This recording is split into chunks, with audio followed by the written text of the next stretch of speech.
Hello friends, അപ്പോൾ നിങ്ങളെല്ലാവരും കഴിഞ്ഞ വീഡിയോയിൽ നിങ്ങൾ റൂബിക്സ് ക്യൂബ് പൊളിക്കുന്ന വീഡിയോ, അതായത് റീഅസൈൻ ചെയ്യുന്ന, പൊളിച്ചിട്ട് വീണ്ടും പണിയുന്ന വീഡിയോ നിങ്ങളെല്ലാവരും കണ്ടു എന്ന് വിചാരിക്കുകയാണ്. അപ്പോൾ അതോടുകൂടി തന്നെ നമ്മൾ 10 എപ്പിസോഡ്സ് റൂബിക്സ് ക്യൂബ് എങ്ങനെ എഫക്റ്റീവായിട്ട് അൽഗോരിതം വെച്ച് സോൾവ് ചെയ്യാമെന്നുള്ള എപ്പിസോഡ്സ് കൂടി ഞാൻ അപ്ലോഡ് ചെയ്തിരുന്നു. അപ്പോൾ നിങ്ങൾ ആ പൂർണ്ണമായും 10 എപ്പിസോഡ്സ് റൂബിക്സ് ക്യൂബ് എങ്ങനെ സോൾവ് ചെയ്യണം എന്ന അൽഗോരിതം വെച്ച് നിങ്ങൾ കറക്റ്റായി പഠിച്ചതിന് ശേഷം മാത്രമേ ആ റൂബിക്സ് ക്യൂബ് പൊടിക്കുന്ന വീഡിയോ കാണാവുള്ളൂ.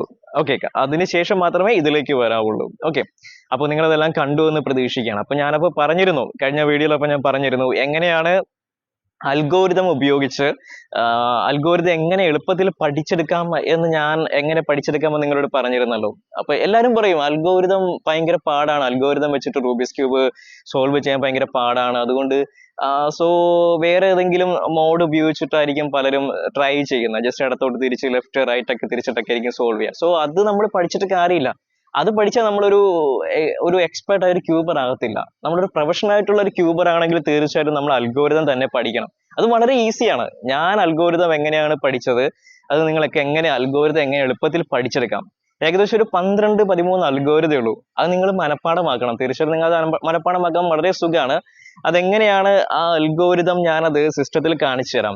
അൽഗോരിതം നിങ്ങൾക്ക് മാച്ചപ്പ് ചെയ്തിട്ട്, അതായത് ഇപ്പോൾ ഒരു അൽഗോരിതം തന്നെ അടുത്ത അൽഗോരിതത്തിനോട് സാമ്യമുള്ള അൽഗോരിതമാണ്. ചെറിയ ചെറിയ മാറ്റങ്ങൾ വരുത്തിയാൽ മതി. അപ്പൊ ചില ടെക്നിക്സ് നിങ്ങൾ വെച്ചിട്ട് ഞാനത് സിസ്റ്റത്തിൽ നിങ്ങൾക്ക് ഞാൻ കാണിച്ചു തരാം. അത് വെച്ചിട്ട് നിങ്ങൾ മാച്ച് ചെയ്തിട്ട് നിങ്ങൾ നിങ്ങളുടെ ബ്രെയിനിലുമായിട്ട് നിങ്ങൾ ഒന്ന് മാച്ച് ചെയ്തിട്ട് നിങ്ങളത് കണക്ട് ചെയ്ത് നിങ്ങൾ പഠിക്കുകയാണെന്നുണ്ടെങ്കിൽ നിങ്ങൾക്ക് അൽഗോരിതം പെട്ടെന്ന് നിങ്ങളുടെ മനസ്സിൽ നിൽക്കും. മാച്ചപ്പ് ചെയ്ത് നിങ്ങൾക്ക് കണക്ട് ചെയ്ത് പഠിക്കുമ്പോൾ നിങ്ങൾക്ക് പെട്ടെന്ന് അൽഗോരിതം നിങ്ങൾക്ക് കാണാപ്പാഠം പഠിച്ചെടുക്കാം. അത് നിങ്ങൾ പക്ഷെ നിങ്ങളത് ആ അൽഗോരിതം ആദ്യം നിങ്ങൾ ബുക്കിൽ കറക്റ്റായിട്ട് എല്ലാം കറക്റ്റായിട്ട് നിങ്ങളതായ രീതിയിൽ എഴുതിയെടുക്കുക. ഓക്കെ, എന്നിട്ട് ഞാനിപ്പോൾ കാണിച്ചു തരും, സിസ്റ്റത്തിൽ കാണിച്ചു തരും ഏതൊക്കെ അൽഗോരിതം തമ്മിൽ മാച്ച് ചെയ്ത് പഠിക്കാം, പെട്ടെന്ന് പഠിക്കുന്നത് എങ്ങനെയാണ് എന്ന കാര്യം കൂടി നിങ്ങൾക്ക് ഞാൻ ആ സിസ്റ്റത്തിൽ ഞാൻ കാണിച്ചു കൂടി തരാം. അപ്പോൾ നിങ്ങൾ അതുകൂടി കണ്ടു കഴിഞ്ഞാൽ നിങ്ങൾക്ക് കഴിഞ്ഞ അൽഗോരിതം എങ്ങനെ എളുപ്പത്തിൽ പഠിച്ചെടുക്കാം, മനഃപ്പാഠമാക്കാം എന്ന് നിങ്ങൾക്ക് മനസ്സിലാവും, എൻ്റെ വേയിൽ പറഞ്ഞത്. സോ ഓരോരുത്തർക്കും ഓരോ രീതിയായിരിക്കും. പക്ഷെ ഇപ്പൊ ഞാൻ പറയുന്ന രീതിയിൽ ശ്രമിച്ചാൽ വളരെ എളുപ്പമാണ്. ഞാൻ പഠിച്ചത് അങ്ങനെയാണ്. നിങ്ങൾക്ക് വളരെ എളുപ്പത്തിൽ അൽഗോരിതം പഠിച്ചെടുക്കാം. അൽഗോരിതം നിങ്ങളുടെ മനസ്സിൽ ഉണ്ടെങ്കിൽ പിന്നെ നിങ്ങൾക്ക് എളുപ്പത്തിൽ റൂബിക്സ് ക്യൂബ് എടുത്തിട്ട് ഫസ്റ്റ് ഡേയ്സി ക്രിയേറ്റ് ചെയ്യാനായിട്ട് ഏത് അൽഗോരിതമാണ് മനസ്സിൽ ഓർമ്മ വന്നു, നിങ്ങൾക്ക് അൽഗോരിതം നിങ്ങൾക്ക് മനസ്സിലുണ്ട്, നിങ്ങൾ അപ്ലൈ ചെയ്യുക. അടുത്ത ഡേയ്സി കഴിഞ്ഞിട്ട് നേരെ വൈറ്റ്, ഡേയ്സി കഴിഞ്ഞിട്ട് അടുത്ത സ്റ്റെപ്പ് വൈറ്റ് ക്രോസ് മാച്ചപ്പ് ചെയ്യാൻ അൽഗോരിതം ഇല്ലല്ലോ. അത് കഴിഞ്ഞ് വൈറ്റ് ഫുൾ മാച്ചപ്പ് ചെയ്യാനായിട്ട്, അതായത് ബോട്ടം ലെയർ വൈറ്റ് ഫുൾ ആക്കാൻ വേണ്ടിയിട്ട് ഏകദേശം ഒരു 5-6 അൽഗോരിതം ഉണ്ട്. അത് കറക്റ്റ് നിങ്ങളുടെ മനസ്സിൽ വന്നാൽ നിങ്ങൾക്ക് സ്പീഡപ്പിൽ അൽഗോരിതം മനസ്സിലിട്ട് നിങ്ങൾക്ക് റൊട്ടേറ്റ് ചെയ്ത് നിങ്ങൾക്ക് സോൾവ് ചെയ്യാൻ പറ്റും. ഞാൻ എങ്ങനെയാണ് സോൾവ് ചെയ്യുന്നത് മനസ്സിലായോ? അപ്പൊ അതാണ് ഏറ്റവും എളുപ്പമുള്ള വഴി. അപ്പൊ ഈ അൽഗോരിതം എങ്ങനെ നമുക്ക് എളുപ്പത്തിൽ പഠിച്ചെടുക്കാം എന്നുള്ള ഒരു രീതിയാണ് ഞാനിപ്പോൾ കാണിച്ചു തരാൻ പോകുന്നത്. അപ്പൊ എല്ലാവർക്കും വെൽക്കം. ഓക്കെ, ഹലോ ഫ്രണ്ട്സ്, നമ്മളിപ്പോ ഞാൻ ഇൻട്രൊഡക്ഷനിൽ പറഞ്ഞ പോലെ നമുക്ക് ഈ അൽഗോരിതം വെച്ച് നമ്മൾ പഠിക്കാനായിട്ട് പാടാണ് എന്ന് എല്ലാവരും വിശ്വസിച്ച് വെച്ചിരിക്കുകയാണ്. അത് തികച്ചും അത് തെറ്റാണ് കേട്ടോ. നമുക്ക് അൽഗോരിതം വെച്ചിട്ട് റൂബിക്സ് ക്യൂബ് സോൾവ് ചെയ്യുമ്പോഴാണ് നമ്മൾ അതിൽ എക്സ്പേർട്ട് ആവുകയും നമുക്ക് എളുപ്പമൊന്നും സോൾവ് ചെയ്യാൻ പറ്റുന്നത്. മറ്റേതിനേക്കാൾ നമ്മൾ ഇങ്ങനെയുള്ള ഇടത്തോട്ട് തിരിക്കണം, അങ്ങനെയുള്ള സംഭവങ്ങൾ, നമ്മൾ കുറേ സംഭവങ്ങൾ നമ്മൾ ഓർത്ത് വെക്കണ്ടേ. ഇതാകുമ്പോൾ ഈ അൽഗോരിതം അങ്ങ് പഠിച്ചു കഴിഞ്ഞാൽ അതിന്റെ വെച്ചിട്ട് നമ്മൾ ചെറുപ്പകാലം നമ്മൾ +2-നായാലും ഇതിനൊക്കെ നമ്മൾ ഓരോ എസ്സേസ് പഠിക്കുന്ന പോലെ തന്നെ ആ ഒരു എസ്സേസ് നമ്മൾ അതിന്റെ ഹൈലൈറ്റ്സ് ചെയ്ത സംഭവം നമ്മൾ ഓർത്ത് വെക്കത്തില്ലേ, അതുപോലെ ഇത് ഓർത്ത് വെച്ചിട്ട് അത് അപ്ലൈ ചെയ്യുന്നതല്ലേ ഏറ്റവും എളുപ്പം. ഓക്കെ, അപ്പോൾ നമ്മൾ ഞാൻ എങ്ങനെയാണ്, അപ്പോൾ തീർച്ചയായിട്ടും ഞാൻ റൂബിക്സ് ക്യൂബ് സോൾവ് ചെയ്യാനായിട്ട് അൽഗോരിതം വെച്ചിട്ട് എങ്ങനെയാണ് എളുപ്പമെന്ന് പഠിച്ചെടുത്തത് എന്ന ഡീറ്റെയിൽസ് നിങ്ങൾക്ക് ഞാനൊന്ന് ഷെയർ ചെയ്യണം കേട്ടോ. അപ്പോൾ നമ്മുടെ ഈ റൂബിക്സ് ക്യൂബ് 3x3 റൂബിക്സ് ക്യൂബിൽ മൊത്തം ഏകദേശം ഇതില് വൈറ്റ് സോൾവിങ്ങിൽ 2, 4, 6, 6, 2, 8, 9, 10, 11, 12, 13 അൽഗോരിതംസേ ഉള്ളൂ മൊത്തം കണ്ടോ. 1, 6, 7, 8, 9, 10, 11, 12 അൽഗോരിതം നിങ്ങൾ പഠിച്ചു കഴിഞ്ഞാൽ 3x3 റൂബിക്സ് ക്യൂബ് നിങ്ങൾക്ക് സിമ്പിൾ ആയിട്ട് സോൾവ് ചെയ്യാം. ഓക്കെ, അപ്പൊ നിങ്ങൾക്ക് തീർച്ചയായിട്ടും നിങ്ങൾ ഇത് കാണുന്നതിന് മുന്നേ തന്നെ ഞാൻ നമ്മൾ നേരത്തെ ചെയ്തിട്ടുള്ള 11 എപ്പിസോഡ്സ് ഉണ്ട്. അത് കറക്റ്റായിട്ട് നിങ്ങൾ കണ്ടാൽ മാത്രമേ, അത് അൽഗോരിതം എല്ലാം പഠിച്ചതിന് ശേഷം മാത്രമാണ് ഈ അൽഗോരിതം എളുപ്പം എങ്ങനെ പഠിക്കേണ്ടെന്ന രീതിയിൽ കൂടി നിങ്ങൾ വരാവുള്ളൂ, എക്സ്പെർട്ട് ആകാൻ വേണ്ടിയിട്ട്. ഓക്കെ, അതിനുശേഷം മാത്രം നിങ്ങൾ ഈ വീഡിയോ കാണുക കേട്ടോ. അപ്പോൾ നമ്മൾ 11 എപ്പിസോഡ് കണ്ടിട്ടുള്ളവരാണെങ്കിൽ ഞാനിതിൽ പറയുന്ന കാര്യങ്ങൾ നിങ്ങൾക്ക് കറക്റ്റായിട്ട് മനസ്സിലാകും, അല്ലെങ്കിൽ നിങ്ങൾക്കൊന്നും മനസ്സിലാകില്ല. ഓക്കെ, അതുകൊണ്ടാണ് പറയുന്നത്. ഓക്കെ, അപ്പോൾ നമ്മൾ 12 എപ്പിസോഡിൽ പറഞ്ഞ പോലെ നമുക്ക് അൽഗോരിതം, അതായത് Rubik's cube 3x3 Rubik's cube solve ചെയ്യുന്നതിന്റെ ഫസ്റ്റ് എന്ന് പറയുന്നത് ഡെയ്സി ആണെന്നറിയാമല്ലോ, ഡെയ്സി മെത്തേഡ്. ആ ഡെയ്സി മെത്തേഡിൽ നമ്മൾ അതായത് മഞ്ഞ യെല്ലോ നമ്മൾ നമ്മുടെ ഫേസ് ചെയ്ത് പിടിച്ചതിന് ശേഷം അൽഗോരിതം അപ്ലൈ ചെയ്ത് ഡെയ്സി പോലെ പൂ പോലെ വൈറ്റിന് മഞ്ഞയ്ക്ക് നടുക്കും ചുറ്റിനും ക്രോസ് ആയിട്ട് നമ്മൾ വൈറ്റ് ഉണ്ടാക്കുന്ന ഡെയ്സി മെത്തേഡ് നിങ്ങൾക്ക് അറിയാമല്ലോ, നമ്മൾ ആദ്യം പറഞ്ഞ. അപ്പോൾ ആ ഒരു മെത്തേഡിൽ നമ്മൾ ആകപ്പാടെ ഒരു അൽഗോരിതം മാത്രമേ ഉള്ളൂ. അത് R-U-F- ഞാൻ പറഞ്ഞു തന്നല്ലോ ഒന്ന്. ഓക്കെ, ആ ഒരു അൽഗോരിതം മാത്രം നിങ്ങൾ ഓർത്തിരുന്നാൽ മതി. നിങ്ങൾക്ക് ഞാൻ കുറെ പറഞ്ഞു പോകുന്ന ഇടയിൽ നിങ്ങൾക്ക് ഞാനിത് എങ്ങനെയാണ് കണക്ട് ചെയ്തിട്ട് പഠിക്കേണ്ടത്, എങ്ങനെയാണ് ഓർത്തിരിക്കേണ്ടതെന്ന് ഞാൻ പറഞ്ഞുതരാം. അതിന്റെ ടെക്നിക്സ് ഞാൻ പറഞ്ഞുതരാം. അപ്പൊ ഡെയ്സിയിൽ അതിനുശേഷം വൈറ്റ് സോൾവിങ്, അതായത് നമ്മൾ ഫേസ് ചെയ്ത് വൈറ്റിന്റെ കോർ ഓപ്ഷൻ നമ്മൾ ഫേസ് ചെയ്ത് പിടിച്ചിട്ട് മൊത്തം വൈറ്റ് ആക്കുന്ന, അതായത് ബോട്ടം ലെയർ സോൾവ് ചെയ്യുന്ന ഓപ്ഷൻ ഉണ്ടല്ലോ, അതിനകത്ത് മൊത്തം 6 അൽഗോരിതമാണ് നമ്മൾ അപ്ലൈ ചെയ്യാനുള്ളത്. പിന്നെ നമ്മൾ മിഡിൽ ലെയർ ഉണ്ടല്ലോ, മിഡിൽ ലെയറിൽ മൊത്തം 2 അൽഗോരിതമാണുള്ളത്. നിങ്ങൾക്ക് അറിയാലോ, വീഡിയോസ് കണ്ടിട്ടുള്ളവർക്ക് അറിയാൻ വേണ്ടിയുള്ള. അതിനുശേഷം നമ്മൾ യെല്ലോ ക്രോസ് ആക്കുന്ന, അതായത് നമ്മൾ യെല്ലോടെ അവിടെ നമ്മൾ യെല്ലോ ക്രോസ് ആയിട്ട് യെല്ലോ വരുത്തുന്ന ഓപ്ഷൻ ഉണ്ടല്ലോ, യെല്ലോ ക്രോസ് ആയി വരുത്തുന്ന, അതിനകത്ത് ഒരു അൽഗോരിതം മാത്രമേ ഉള്ളൂ. പിന്നെ ഉള്ളത് ഏതാണ്, നമ്മുടെ ഫൈനൽ ലെയറിനകത്ത് യെല്ലോ ക്രോസ് വരുത്തിയതിന് ശേഷം അതിന്റെ കോർണറിൽ മൊത്തം യെല്ലോ, അതായത് മൊത്തം യെല്ലോ ആക്കുന്ന, അതിനകത്ത് ഒരു അൽഗോരിതമേ ഉള്ളൂ. അതിനുശേഷം നമ്മൾ അതിന്റെ കോർണേഴ്സ്, അതിനുശേഷം നമ്മൾ യെല്ലോ നമ്മൾ ക്രോസ് ചെയ്തതാക്കി, അതിനുശേഷം നമ്മൾ അതിന് ചുറ്റും കോർണർ വരുന്ന നമ്മൾ സെറ്റാക്കി. അതിനുശേഷം വരുന്ന ഏതാണ്, അതിന്റെ സൈഡിലായിട്ട് വരുന്ന അവിടെ കോർണേഴ്സ് ഉണ്ടല്ലോ, കോർണറിന്റെ അവിടുത്തെ യെല്ലോ അവിടെ ആ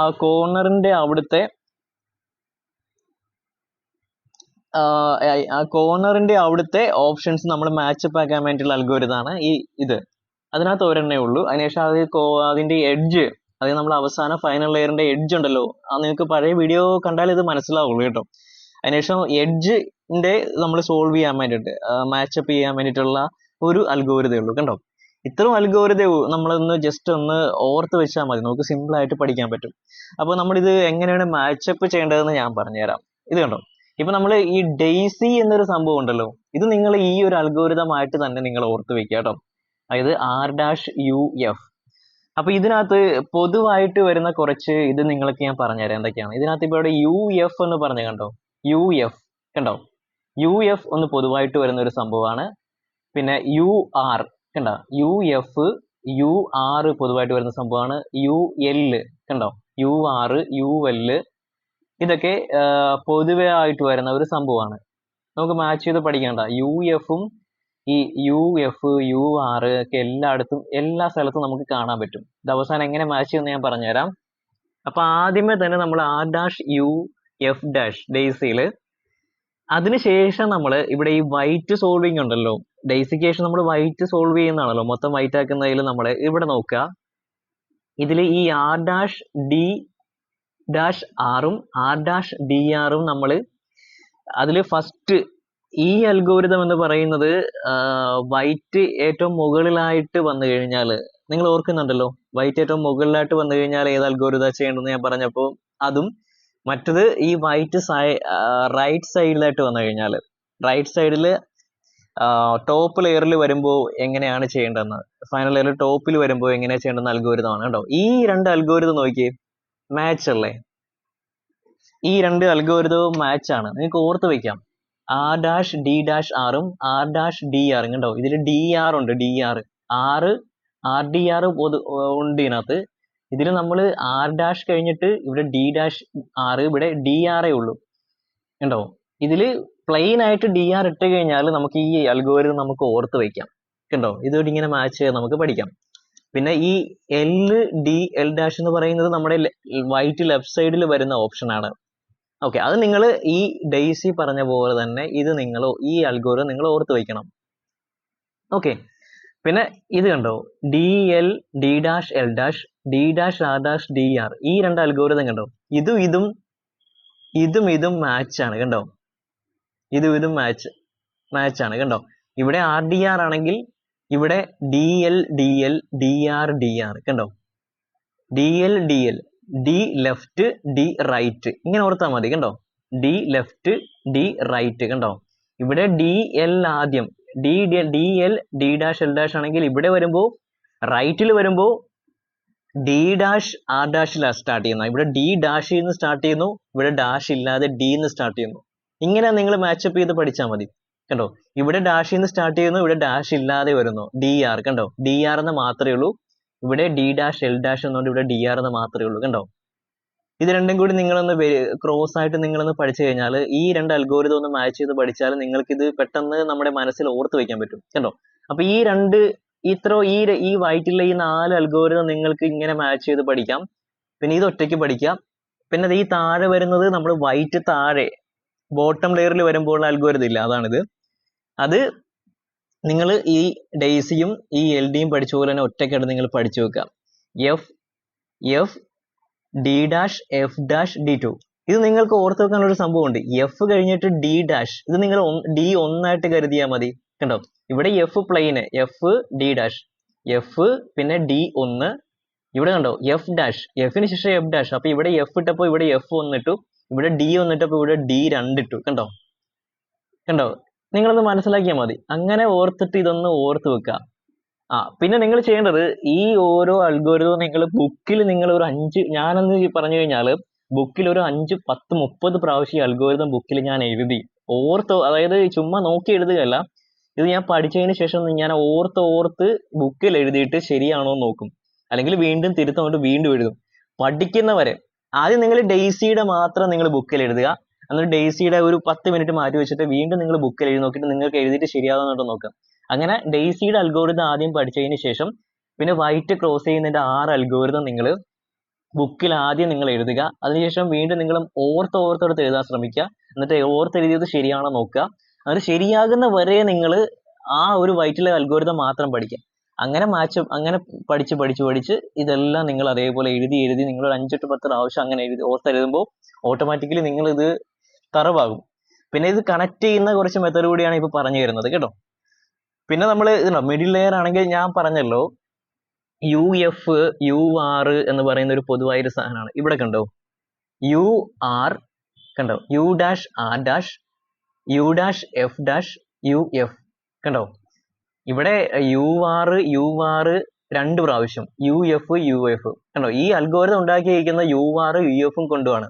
ഇവിടെ യു എഫ് ഉണ്ട്, ഇവിടെ യു ആർ യു എഫും കൊണ്ടാണ് ഈ അൽഗോരിതം ഉണ്ടായിരിക്കുന്നത്. അപ്പൊ ഇവിടെ യുവിന്റെ പ്ലെയിൻ ആയിട്ട് തുടങ്ങുവാണെങ്കിൽ ഇവിടെ യുവിന്റെ ഡാഷ്, യു ഡാഷ് എന്നാ തുടങ്ങുന്നത്. കണ്ടോ, മാച്ച് ചെയ്യുക. അതുപോലെ തന്നെയല്ലേ ഇവിടെയായിട്ട് മാച്ച് ചെയ്യുക. കണ്ടോ, ഇവിടെ അതുപോലെ തന്നെയാണ്. ഡി പ്ലെയിൻ ആണെങ്കിൽ ഇവിടെ ഡി ഡാഷ് ആണ്, ഇവിടെ യു പ്ലെയിൻ ആണെങ്കിൽ ഇവിടെ യു ഡാഷ് ആണ്. കണ്ടോ, ഇങ്ങനെ മാച്ച് ചെയ്യുക. കണ്ടോ, ഇവിടെ യു ആർ 2 പ്രാവശ്യം, യു എഫ്. ഇവിടെ കണ്ടോ, യു എഫ്. കണ്ടോ, ഇതുപോലെ നിങ്ങൾ മാച്ച് ചെയ്ത് പഠിച്ചാൽ മതി. കണ്ടോ, അതിനുശേഷം നമ്മൾ യെല്ലോ ക്രോസിലേക്ക് വരികയാണെങ്കിൽ ഇത് കണ്ടോ, yellow cross F U R. കണ്ടോ, യു ആർ പൊതുവാണ്. കണ്ടോ, യു ആർ എഫ്. ഇത് എങ്ങനെ ഓർത്തിരിക്കണം എന്ന് പറഞ്ഞാൽ, എഫ് ആദ്യം പ്ലെയിൻ ആയിട്ട്, പിന്നെ യു ആർ 2 പ്രാവശ്യം, പിന്നെ എഫിന്റെ ഇവിടെ പ്ലെയിൻ ആണെങ്കിൽ ഇവിടെ എഫിന്റെ ഡാഷ്, ഇവിടെ എഫ് ഒന്നാന്ന് കരുതിയാൽ മതി. കണ്ടോ, എഫ് യു ആർ 2 പ്രാവശ്യം, പിന്നെ എഫ് ഒന്നെന്ന് കരുതിയാൽ മതി. അങ്ങനെ നിങ്ങൾക്ക് ഇത് ഓർത്തെടുത്ത് പഠിക്കാം. അതിന്റെ അടുത്ത് നമ്മൾ ഇതിലേക്ക് വരികയാണെങ്കിൽ ഇവിടെ ഉണ്ടോ, ഇവിടെ നമ്മൾ ആറിൽ നിന്നാണ് തുടങ്ങുക. ഇവിടെ എഫ് നിന്നാണ് ഫ്രണ്ട് ഫേസ്, എഫ് നിന്നാണ് തുടങ്ങുന്നതെങ്കിൽ ഇവിടെ നമ്മൾ ആറിൽ നിന്ന് സ്റ്റാർട്ട് ചെയ്യുക. എഫ് നിന്ന് തുടങ്ങി ഇവിടെ ആറിൽ നിന്ന് സ്റ്റാർട്ട് ചെയ്യുക. പിന്നെ നേരത്തെ പോലെ തന്നെ കണ്ടോ, യു ആർ. കണ്ടോ, എല്ലായിടത്തും യു ആർ ഉണ്ട്, നിങ്ങളത് ഓർത്ത് വെക്കുക. You are. പിന്നെ കണ്ടതേ 3, ഇവിടെ 2 പ്രാവശ്യം യു ആർ ഉണ്ട്, ഇവിടെ 3 പ്രാവശ്യം യു ആർ ഉണ്ട്. ഇങ്ങനെ നിങ്ങൾ ഓർത്താൽ മതി. കണ്ടോ, ഇവിടെ 2 പ്രാവശ്യം യു ആർ, ഈ അടുത്ത സ്റ്റെപ്പിൽ വരുമ്പോൾ 3 പ്രാവശ്യം യു ആർ. അതിന്റെ പിന്നെ ഈ മാറ്റങ്ങൾ മാത്രം, ഡാഷും 2 ഇടുന്ന മാത്രം നിങ്ങൾ മാറ്റി നിങ്ങൾ പഠിച്ചാൽ മതി. അത് ബുക്കിൽ എഴുതുമ്പോൾ നിങ്ങൾ പഠിക്കും. കണ്ടോ, യു ആർ 2 പ്രാവശ്യം, യു ആർ 3 പ്രാവശ്യം. കണ്ടോ, 3 പ്രാവശ്യം. ഇങ്ങനെ മാച്ച് ചെയ്ത് നിങ്ങൾ പഠിക്കാം. ഇനി അതിന്റെ അടുത്ത ഇത് വരുമ്പോൾ നിങ്ങൾ പഠിക്കണ ഇതിന്റെ നമ്മള് ആറ് യു ആർ, ആറിൽ സ്റ്റാർട്ട് ചെയ്യുവാണെങ്കിൽ യു ആർ എന്ന് ഓർത്ത് വെക്കുക. യു ആർ സ്റ്റാർട്ട് ചെയ്യുമ്പോൾ ഇത് കണ്ടോ, എഫ് എന്ന് ഓർക്കുക നിങ്ങൾ. കണ്ടോ, യു ആർ ആണ്, ഇവിടെ എഫ് നിങ്ങൾ ഓർക്കുക. കാരണം ഇവിടെ നമ്മൾ പൊതുവായി വരുന്നത് എഫ് ആർ 2 പ്രാവശ്യം വന്നിട്ടുള്ളൂ. കണ്ടോ, ഈ എഫ് ആർ 2 പ്രാവശ്യം വന്നിട്ടുണ്ട്. കണ്ടോ, ഇതിൽ കണ്ടോ ഇപ്പോ ആർ ഡാഷ് എഫ് ഡാഷ് ആറ്, പിന്നെ ഇവിടെ ആറ് മാത്രം എഫ് ഡാഷ് ആർ ഡാഷ്, ഈ ഡാഷ് ഇടുന്നതിൽ മാത്രമേ വ്യത്യാസം വന്നിട്ടുള്ളൂ. അങ്ങനെ നിങ്ങൾ മാച്ച് ചെയ്ത് പഠിച്ചാൽ മതി. അപ്പൊ ഇവിടെ ആർ എഫ് ആർ, പിന്നെ B2 ആർ എഫ് ആർ, വീണ്ടും B2 ഇട്ട് കൊടുക്കുക, പിന്നെ R2 ഇട്ട് കൊടുക്കുക. കണ്ടോ, സിമ്പിൾ ആണ്. R F R B2 R F R വീണ്ടും B2 R2, അങ്ങനെ പഠിച്ചു കഴിഞ്ഞാൽ നിങ്ങൾക്ക് പെട്ടെന്ന് പഠിക്കാൻ പറ്റും. അത് നിങ്ങൾ ബുക്കിൽ എഴുതി ഓർത്തോർത്ത് പഠിക്കുമ്പോൾ നിങ്ങളുടെ മനസ്സിൽ അത് ഇരിക്കും. മനസ്സിലായോ? അപ്പൊ ഇവിടെ RUR കണ്ടോ, ഇവിടെ RUR തുടങ്ങി, ഇവിടെ FUR തുടങ്ങി, ഇവിടെ RFR തുടങ്ങി. ഇങ്ങനെ കൂടി മാച്ച് ചെയ്ത് പഠിക്കുക കേട്ടോ. ഇവിടെ RUR, ഇവിടെ സോറി ഇവിടുന്ന് തുടങ്ങുക, FUR തുടങ്ങി, യെല്ലോ ക്രോസ് കഴിഞ്ഞിട്ടില്ല നമ്മൾ വൈറ്റ് ഫുൾ ആക്കുള്ളൂ. FUR RUR RFR, ഇങ്ങനെ മാച്ച് ചെയ്ത് പഠിച്ചാൽ മതി. FUR RUR RFR, RFR 2 പ്രാവശ്യം, UR 3 പ്രാവശ്യം, UR 2 പ്രാവശ്യം. ഇങ്ങനെ ഓർത്താൽ നിങ്ങൾക്ക് പെട്ടെന്ന് ഓർത്തെടുക്കാൻ പറ്റും. ഓക്കെ, പിന്നെ ലാസ്റ്റത്തെ ഒരെണ്ണം കൂടെ ഉള്ളൂ ഇനി 13 അൽഗോരിതത്തിൽ. വളരെ സിമ്പിൾ ആണ്. ഇവിടെ നമ്മൾ എഫ് ആണെങ്കിൽ ഇവിടെ കണ്ടോ എല്ലാത്തിലും പൊതുവായിട്ട് എഫ്, ഇവിടെ ആറ് പൊതുവായിട്ടുണ്ട്, ഇവിടെ ആറ് കണ്ടോ RFR, ഇവിടെ ആറ് ഇങ്ങനെ ഒരു പൊതുവായിട്ടൊരു സംഭവം ഉണ്ട്, ഇവിടെ എഫ് പൊതുവായിട്ടൊരു സംഭവം ഉണ്ട്, ആറ് ഒരു പൊതുവായിട്ടൊരു സംഭവം ഉണ്ട്. അത് കഴിഞ്ഞാണ് 3 പ്രാവശ്യം UR വന്നത്. 6 കഴിഞ്ഞ് 3 പ്രാവശ്യം UR, എഫ് കഴിഞ്ഞ് 2 പ്രാവശ്യം UR. അതുപോലെ തന്നെയാണ് ഈ FR പൊതുവായി വന്ന പോലെയാണ് ഇവിടെ എഫ് പൊതുവായിട്ട് വന്നിട്ടുണ്ട് കണ്ട. പക്ഷെ F2 അതിനുശേഷം നിങ്ങൾക്ക് ഓർത്തിരിക്കേണ്ടതുണ്ട് UL. ഞാൻ പറഞ്ഞല്ലോ UL പൊതുവായിട്ട് വരുന്ന ഒരു സംഭവമാണ് കണ്ടോ. UL പിന്നെ R ഡാഷ്, പിന്നെ വീണ്ടും നമ്മൾ F2 കണ്ടോ, ഇതുമായിട്ട് മാച്ച് ചെയ്യാം. ഈ ഏകദേശം ഈ ഇതുപോലെ തന്നെയുണ്ട് കണ്ടോ. ഈ B2 ന് പകരം ഇവിടെ F2 ഇട്ട് കൊടുത്താൽ മതി. F2 വീണ്ടും L-RU. ഇപ്പൊ ഇവിടെ നമുക്ക് പഠിച്ചിരിക്കാൻ ഒരു എളുപ്പ മാർഗമുണ്ട്. ഇവിടെ R ഡാഷ് ആണെങ്കിൽ R ഡാഷ് അവസാനം വന്നെങ്കിൽ ഇവിടെ L ഡാഷ് ആദ്യം വരണം. F2 കഴിഞ്ഞ കണ്ട R ഡാഷ് ആദ്യം വരുന്നെങ്കിൽ L ഡാഷ് ആദ്യം വരണം. പിന്നെ RU ഓക്കെ എന്ന് ചോദിക്കുന്ന പോലെ RU, ഇവിടെ R അവസാനം വന്നെങ്കിൽ അത് കഴിഞ്ഞാണ് R വരേണ്ടത്. U കണ്ടോ, ഇവിടെ U ആദ്യം വന്നെങ്കിൽ അവസാനമാണ് U വരേണ്ടത്. ഇങ്ങനെ നിങ്ങൾ മാറ്റി പഠിച്ചാൽ മതി കണ്ടോ. എന്നിട്ട് ഇതുമായിട്ട് മാച്ച് ചെയ്ത് പഠിക്കുക കണ്ടോ. ഇവിടെ B2 കഴിഞ്ഞിട്ട് വീണ്ടും B2 വന്നു, ഇവിടെ F2 കഴിഞ്ഞിട്ട് വീണ്ടും റിപ്പീറ്റ് ആയിട്ട് F2 വന്നു കണ്ടോ. F2 3 പ്രാവശ്യം, പിന്നെ ULR ഉം LRU. ഇങ്ങനെ നിങ്ങൾ കണക്ട് ചെയ്തിട്ട് പഠിച്ചാൽ മതി. മനസ്സിലായോ? നിങ്ങൾക്ക് ഇപ്പോൾ ഏകദേശം ഒരു ഐഡിയ കിട്ടിയല്ലോ. നിങ്ങൾ എല്ലാ അൽഗോരിതം കൂടി ഒരുമിച്ചിരിക്കുമ്പോൾ നിങ്ങളുടെ ഒരു ഐഡിയ കിട്ടില്ല. അപ്പൊ ഞാൻ ഇങ്ങനെ പഠിച്ചത്, ഇങ്ങനെ മാച്ച് ഇപ്പൊ ചെയ്തിട്ട് ഇതിനകത്ത് ഇപ്പൊ പൊതുവായിട്ട് വരുന്ന UF, UL, UR 2 പ്രാവശ്യം, UR 3 പ്രാവശ്യം, പിന്നെ RFR, പിന്നെ ULR, LRU, പിന്നെ ഈ ഡെയ്സിയും, പിന്നെ ഈ ലെഫ്റ്റും റൈറ്റും നിങ്ങൾക്ക് ഇതിങ്ങനെ പഠിക്കാം, ഇങ്ങനെ മാച്ച് ചെയ്ത് പഠിക്കാം. പിന്നെ നിങ്ങൾ ഈ രണ്ട് ഇത് കൂടി നിങ്ങൾ പഠിച്ചാൽ അൽഗോരിതം സൂപ്പർ ആയിട്ട് നിങ്ങൾ ഓർത്തിരിക്കും. ഒരു ബുക്കിൽ കുറച്ചൊരു 5-10 പ്രാവശ്യം എഴുതി കഴിഞ്ഞാൽ അൽഗോരിതം നിങ്ങൾക്ക് മറക്കില്ല. നിങ്ങൾ മനസ്സിലായി, ഓർത്തോർത്ത് എഴുതി നിങ്ങളത് ക്ലിയർ ചെയ്ത് നിങ്ങൾ എഴുതി കഴിഞ്ഞാൽ ഒരു 10-15 പ്രാവശ്യം എഴുതി കഴിയുമ്പോൾ നിങ്ങൾ പഠിക്കും. ഞാൻ അങ്ങനെയാണ് പഠിച്ചത്. ഞാൻ പഠിച്ച രീതിയാണ് നിങ്ങൾക്ക് ഞാൻ പറഞ്ഞു തരുന്നത് കേട്ടോ. അങ്ങനെ പഠിച്ചതിന് ശേഷം നിങ്ങൾക്ക് ഓട്ടോമാറ്റിക്കലി നിങ്ങൾക്ക് റൂബിക്സ് ക്യൂബ് നിങ്ങൾക്ക് പെട്ടെന്ന് തന്നെ ഇപ്പൊ 1 മിനിറ്റ് കൊണ്ട് 2 സെക്കൻഡ് കൊണ്ടൊക്കെ നിങ്ങൾ പ്രാക്ടീസ് ചെയ്ത് കഴിയുമ്പോൾ നിങ്ങൾക്ക് സോൾവ് ചെയ്യാൻ പറ്റും. കോമ്പറ്റീഷനിൽ പങ്കെടുക്കാനായാലും ഒരു ഒഫീഷ്യൽ ആയിട്ടുള്ള ഒരു വേ അതാണ്. ഓക്കെ, അപ്പൊ തീർച്ചയായിട്ടും നിങ്ങൾ ഉപകാരപ്പെടും. നിങ്ങൾ ഈ ഒരു രീതി നോക്കിയിട്ട് നിങ്ങൾ തീർച്ചയായിട്ടും മറ്റുള്ള 11 എപ്പിസോഡ് കണ്ടതിന് ശേഷം മാത്രമേ ഇത് കാണുമെന്ന് ഞാൻ പ്രതീക്ഷിക്കുന്നത് കേട്ടോ. അപ്പൊ തീർച്ചയായിട്ടും നിങ്ങൾ ഇങ്ങനെ പഠിക്കുക. All the best. ഓക്കെ, അപ്പം ഈ വീഡിയോ ഇവിടെ അവസാനിപ്പിക്കുകയാണ്. ഓക്കെ.